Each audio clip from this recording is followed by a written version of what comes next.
Hello friends, ओम श्री गणेशाय नमः। ओम नमः शिवाय। आप सभी का स्वागत है आपके अपनी यूट्यूब चैनल पर। आप सभी को हरतालिका तीज की हार्दिक शुभकामनाएं। फ्रेंड्स, आज हम आपको इस वीडियो में बताने जा रहे हैं हरतालिका तीज व्रत की उद्यापन विधि, हरतालिका तीज व्रत की पूजा विधि, महत्व और हरतालिका तीज के शुभ मुहूर्त और व्रत कथा के बारे में। फ्रेंड्स, वीडियो शुरू करने से पहले आपसे रिक्वेस्ट है, अगर आप हमारे चैनल पर नए हैं और आपने अभी तक चैनल को सब्सक्राइब नहीं किया है तो प्लीज़ सब्सक्राइब कीजिएगा चैनल को, साथ ही प्रेस कीजिएगा बेल आइकन को, जिससे नए वीडियो से रिलेटेड नोटिफिकेशन आपको तुरंत प्राप्त हो सके। और वीडियो पसंद आने पर वीडियो को लाइक और शेयर ज़रूर कीजिएगा ताकि सभी भक्तों को इस वीडियो का लाभ प्राप्त हो सके। और कमेंट बॉक्स में ओम नमः शिवाय जरूर लिखिएगा।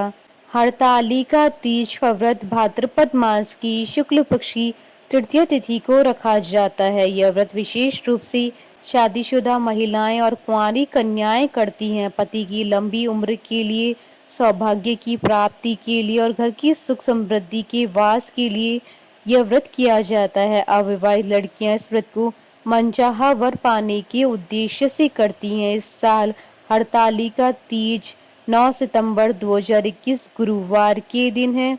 शास्त्रों की मान्यताओं के अनुसार इस व्रत को शुरू करने के बाद कम से कम 13 सालों तक रखने के बाद ही इसका उद्यापन करना चाहिए। यदि आप इस व्रत को छोड़ना चाहती हैं तो इसे किसी और को सौंप सकती हैं या विधिवत पूजा कर इसका उद्यापन कर सकते हैं। इस व्रत का उद्यापन हरतालिका तीज के दिन ही करना होता है। व्रत का उद्यापन किसी योग्य पंडित के द्वारा करवाया जा सकता है। अगर खुद से इस व्रत का उद्यापन करना चाहते हैं तो इसके लिए कुछ आवश्यक सामग्री की आवश्यकता होगी। व्रत के उद्यापन के लिए पूजन सामग्री में 5 सफेद कपड़े, स्वा की सामग्री, फल फूल, मिठाई, पंचामृत, सोने या चांदी की कोई वस्तु, अक्षत, पान, सुपारी, गुलाल आदि। उद्यापन विधि। हरतालिका तीज व्रत का उद्यापन हरतालिका तीज पर ही किया जाता है। इस दिन निर्जल व्रत रखा जाता है, इसलिए आप इस दिन स्नान करने के बाद साफ वस्त्र धारण करें। इसके बाद सबसे पहले भगवान गणेश जी की विधिवत पूजा करें। इसके बाद भगवान शिव को 5 सफेद वस्त्र और माता पार्वती को 5 लाल वस्त्र अर्पित करें। वस्त्र अर्पित करने के बाद शिव परिवार को 5 बर्तन और 5 प्रकार के फल अर्पित करें। इसके बाद माता पार्वती को श्रृंगार की वस्तुएं अर्पित करें और पति और पत्नी गठबंधन करके दोनों शिव परिवार का पूजन करें। इसके बाद हवन करें और नवग्रहों को आहुति दें और शिव परिवार को खीर का भोग लगाएं। भोग लगाने के बाद पहले भगवान गणेश जी की आरती करें, फिर भगवान शिव और माता पार्वती की आरती करें। इसके बाद ब्राह्मणों को भोजन कराएं और मंदिर में दान अवश्य करें। अंत में शिव जी को चढ़ाए गए 5 वस्त्र पंडित को, माता पार्वती को चढ़ाए गए 5 वस्त्र पंडिताइन को दक्षिणा सहित दान में दें। इसके अगले दिन व्रत का पारण करें। फ्रेंड्स, अब आइए जानते हैं हरतालिका तीज की संपूर्ण पूजा विधि के बारे में। हरतालिका तीज पर बालू रेत से भगवान गणेश, भगवान शिव और माता पार्वती जी की प्रतिमा बनाई जाती है, इसलिए पहले आप बालू रेत से इन तीनों की प्रतिमा बनाएं। प्रतिमा बनाने के बाद भगवान गणेश, भगवान शिव और माता पार्वती को एक चौकी पर स्थापित कर लें। इसके बाद उस चौकी पर एक चावलों से अष्टदल कमल बनाएं और उस पर कलश की स्थापना करें। कलश की स्थापना से पहले उसमें जल, अक्षत, सुपारी और सिक्के डालें और उस पर आम के पत्ते रखकर नारियल भी रखें। इसके बाद चौकी पर पान के पत्ते रखकर उस पर अक्षत रखें। इसके बाद भगवान गणेश, भगवान शिव और माता पार्वती को स्नान करवाएं। सभी भगवानों को स्नान कराने के बाद उनके आगे घी का दीपक और धूप जलाएं। इसके बाद भगवान गणेश और माता पार्वती को कुमकुम का तिलक लगाएं और भगवान शिव जी को चंदन का तिलक लगाएं। तिलक करने के बाद सभी भगवानों को फूल व माला चढ़ाएं। इसके बाद भगवान शिव को सफेद फूल अर्पित करें। इसके बाद भगवान गणेश जी को दूर्वा और भगवान शिव जी को बेलपत्र, धतूरा, बांग और शमी के पत्ते अर्पित करें। भगवान शिव जी को यह सभी चीजें अर्पित करने के बाद भगवान गणेश और माता पार्वती को पीले चावल अर्पित करें और भगवान शिव जी को सफ़ेद चावल अर्पित करें। इसके बाद सभी भगवानों को कलावा अर्पित करें और भगवान गणेश और भगवान शिव जी को जनेऊ भी अर्पित करें। जनेऊ अर्पित करने के बाद स्वा की पिटारी में स्वा की सारी सामग्री सजा कर रखें। फिर इन वस्तुओं को माता पार्वती को अर्पित करें। शिव जी को धोती तथा अंगोछा अर्पित करें और तत्पश्चात स्वाग सामग्री किसी ब्राह्मणी को दे तथा धोती अंगोछा ब्राह्मण को दे दें। इस प्रकार भगवान गणेश, पार्वती तथा शिव जी की पूजन आराधना कर हरतालिका व्रत कथा सुने। तत्पश्चात सर्वप्रथम गणेश जी की आरती करें, फिर शिव जी और फिर माता पार्वती की आरती करें। भगवान की परिक्रमा करें। रात्रि जागरण करके सुबह पूजा के बाद माता पार्वती को सिंदूर चढ़ाएं, ककड़ी हलवे का भोग लगाएं, फिर ककड़ी खाकर उपवास तोड़ें। अंत में समस्त सामग्री को एकत्रित कर पवित्र नदी या किसी कुंड में विसर्जित करें। फ्रेंड्स, अब आइए जानते हैं हरतालिका तीज की शुभ मुहूर्त के बारे में। हिंदू पंचांग के अनुसार इस बार हरतालिका तीज व्रत 9 सितंबर 2021 गुरुवार के दिन है। तृतीया तिथि प्रारंभ होगी 9 सितंबर 2021 को सुबह 2:33 पर और तृतीय तिथि का समापन होगा रात्रि 12:18 पर। प्रातः काल की पूजा का शुभ समय रहेगा सुबह 6:03 से सुबह 8:33 तक और प्रदोष काल की पूजन का समय रहेगा शाम 6:33 से रात्रि 8:51 तक। फ्रेंड्स, अब आइए प्रारंभ करें हरतालिका तीज की पौराणिक व्रत कथा। एक बार भगवान शिव जी ने पार्वती जी को उनकी पूर्व जन्म का स्मरण कराने के उद्देश्य से इस व्रत के महात्म्य की कथा कही थी। श्री भोले शंकर बोले, हे गौरी, पर्वतराज हिमालय पर स्थित गंगा के तट पर तुमने अपनी बाल्यावस्था में 12 वर्षों तक अधोमुखी होकर घोर तप किया था। इतनी अवधि में तुमने अन्न न खाकर पेड़ों के सूखे पत्ते चबाकर व्यतीत किए। माघ की विकराल शीतलता में तुमने निरंतर जल में प्रवेश करके तप किया। वैशाख की जला देने वाली गर्मी में तुमने पंचाग्नि से शरीर को तपाया। श्रावण की मूसलाधार वर्षा में खुले आसमान के नीचे बिना अन्न जल ग्रहण किए समय व्यतीत किया। तुम्हारे पिता तुम्हारी कष्ट साध्य तपस्या को देखकर बड़े दुखी होते थे, उन्हें बड़ा कलेश होता था। तब एक दिन तुम्हारी तपस्या तथा पिता के कलेश को देखकर नारद जी तुम्हारे घर पधारे। तुम्हारे पिता ने हृदय से अतिथि सत्कार करके उनके आने का कारण पूछा। नारद जी ने कहा, गिरिराज, मैं भगवान विष्णु के भेजने पर यहाँ उपस्थित हुआ हूँ। आपकी कन्या ने बड़ा कठोर तप किया है, इससे प्रसन्न होकर वे आपकी सुपुत्री से विवाह करना चाहते हैं। संदर्भ में आपकी राय जानना चाहता हूँ।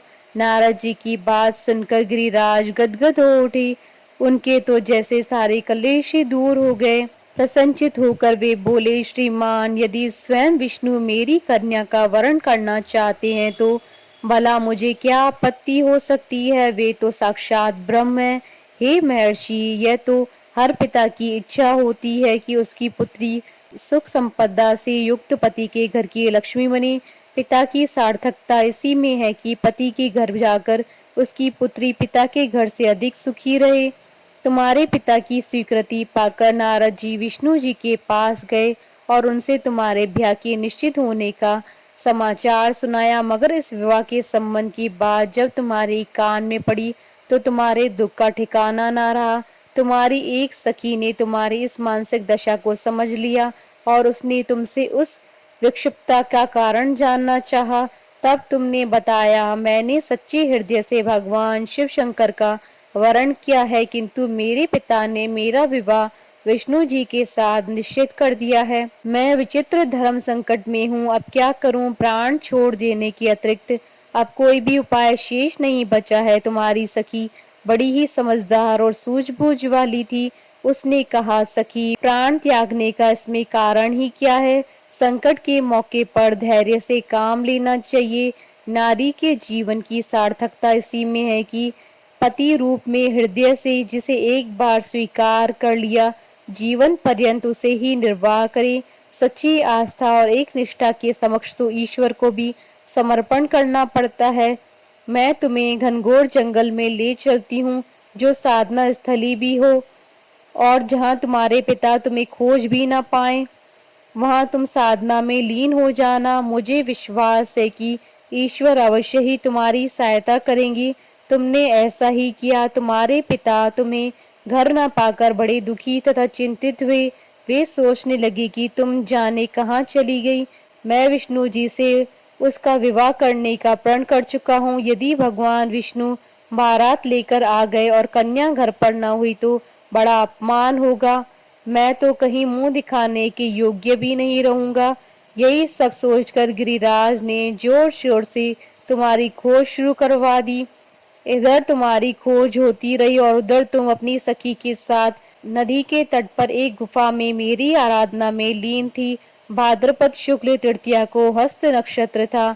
उस दिन तुमने रेत के शिवलिंग का निर्माण करके व्रत किया। रात भर मेरी स्तुति के गीत गाकर जागी। तुम्हारी इस कष्ट साध्य तपस्या के प्रभाव से मेरा आसन डोलने लगा। मेरी समाधि टूट गई। मैं तुरंत तुम्हारे समक्ष जा पहुंचा और तुम्हारी तपस्या से प्रसन्न होकर तुमसे वर मांगने के लिए कहा। तब अपनी तपस्या के फलस्वरूप मुझे अपने समक्ष पाकर तुमने कहा, मैं हृदय से आपको पति के रूप में वरण कर चुकी हूँ। यदि आप सचमुच मेरी तपस्या से प्रसन्न होकर आप यहाँ पधारे हैं तो मुझे अपनी अर्धांगिनी के रूप में स्वीकार कर लीजिए। तब मैं तथास्तु कहकर कैलाश पर्वत पर लौट आया। प्रातः होते ही तुमने पूजा की समस्त सामग्री को नदी में प्रवाहित करके अपनी सहेली सहित व्रत का पारण किया। उसी समय अपने मित्र बंधु व दरबारियों सहित गिरिराज तुम्हें खोजते खोजते वहां आ पहुंचे और तुम्हारी इस कष्ट साध्य तपस्या का कारण तथा उद्देश्य पूछा। उस समय तुम्हारी दशा को देखकर गिरिराज अत्यधिक दुखी हुए और पीड़ा के कारण उनकी आंखों से आंसू मड़ आए। तुमने उनके आंसू पोंछते हुए विनम्र स्वर में कहा, पिताजी, मैंने अपने जीवन का अधिकांश समय कठोर तपस्या में बिताया है। मेरी इस तपस्या का उद्देश्य केवल यही था कि महादेव को पति के रूप में पाना चाहती थी। आज मैं अपनी तपस्या की कसौटी पर खरी उतर चुकी हूँ। आप क्योंकि विष्णु जी के साथ मेरा विवाह करने का निर्णय ले चुके थे, इसलिए मैं अपने आराध्य की खोज में घर छोड़कर चली आई। अब मैं आपके साथ इसी शर्त पर घर जाऊंगी कि आप मेरा विवाह विष्णु जी से न करके महादेव जी से करेंगे। गिरिराज मान गए और तुम्हें घर पर ले गए। कुछ समय के पश्चात शास्त्रोक्त विधि विधान पूर्वक उन्होंने हम दोनों को विवाह सूत्र में बांध दिया।